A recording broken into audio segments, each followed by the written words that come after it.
যারা আল্লাহর দরবারে খালিস নিয়তে তওবা করবে, ইস্তেগফার করবে, আমার আল্লাহ রাব্বুল আলামিন তাদেরকে 4টা পুরস্কার দিবে। জোরে বলেন, কয়টা পুরস্কার? 4টা। কে বলেছেন? নবীজি বলেছেন। নবীজি বলেছেন, যদি আল্লাহর কোন মুমিন বান্দা বান্দি আল্লাহ তাআলার পক্ষ থেকে মাফ আনার জন্য যদি খালিস নিয়তে তওবা করে, ইস্তেগফার করে, আমার আল্লাহ রাব্বুল আলামিন ওই ব্যক্তিকে 4টা পুরস্কার দিবে। সুবহানাল্লাহ বলেন। 1 নাম্বার পুরস্কার হলো, নবী আমার বলেছেন, আত-তাইবু হাবিবুল্লাহ, যারা আল্লাহর দরবারে তওবা করবে, আমার আল্লাহ রাব্বুল আলামিন তাদেরকে হাবিবুল্লাহ হিসেবে ঘোষণা দিয়েছেন। সুবহানাল্লাহ বলেন। হাবিবুল্লাহ মানে হলো আমার আল্লাহর বন্ধু। 2 নাম্বার পুরস্কারটা হলো, আমার নবীজি বলেছেন, আত-তাইবু মিনাজ যামবি কামান লা যামবা লাহু। 2 নম্বরে আমার আল্লাহ তাআলা যারা তওবাকারীদেরকে যে পুরস্কারটা দিবে, ওই পুরস্কারটা হলো তওবাকারীদেরকে জীবনের গুনাহ আমার আল্লাহ রাব্বুল আলামিন এমন ভাবে মোচন করে দিবে, তাদের আমল থেকে এমন ভাবে গুনাহগুলিকে ডিলিট করে দিবে, যেন মনে হয়েছে তারা জীবনে আর কোনোদিন গুনাহ করে নাই। সুবহানাল্লাহ বলেন। মানে দুয়ে মুছে সবকিছু সাফ করে দিবে, পরিষ্কার করে দিবে আমার আল্লাহ। এটা কোন নাম্বার পুরস্কার?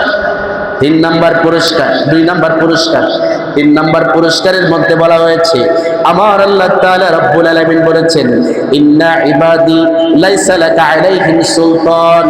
আমার আল্লাহ তাআলা রাব্বুল আলামিন বলে, শয়তান মানুষদেরকে ওয়াসওয়াসা দেওয়ার জন্য পেতে বসে থাকে, সারাক্ষণ চেষ্টা করে আমার মুমিন বান্দা বান্দীদেরকে ওয়াসওয়াসা দেওয়ার জন্য। যেই ব্যক্তি বেশি বেশি করে তওবা করবে, ইখলাসের নিয়তে আমি আল্লাহর দরবারে মাপ চাবে, সর্বক্ষণ পর্যন্ত আমি আল্লাহর দরবারে গুনার জন্য মাপ চাবে, আমার ওই সমস্ত তওবাকারী ব্যক্তিদেরকে আমি আল্লাহ রাব্বুল আলামিন এমন ভাবে জিম্মাদার হয়ে তাদেরকে আমি নিরাপদ রাখবো, সুতরাং শয়তান তাদেরকে ওয়াসওয়াসা দিতে পারবে না। বলেন সুবহানাল্লাহ। 3 নাম্বার পুরস্কার কি? আমার আল্লাহ বলেছেন, শয়তান তাদেরকে ওয়াসওয়াসা দিতে পারবে না, কারণ আমি আল্লাহ রাব্বুল আলামিন ওই সমস্ত মুমিন বান্দা বান্দীদের জন্য জিম্মাদার হয়ে যাব। আল্লাহু আকবার বলেন। 4 নাম্বার পুরস্কারটা হলো, আমার আল্লাহ তাআলা রাব্বুল আলামিন বলেছেন, লা তাখাফু ওয়া লা তাহজানু ওয়া আবশিরু বিল জান্নাতিল্লাতী কুনতুম তুআদুন।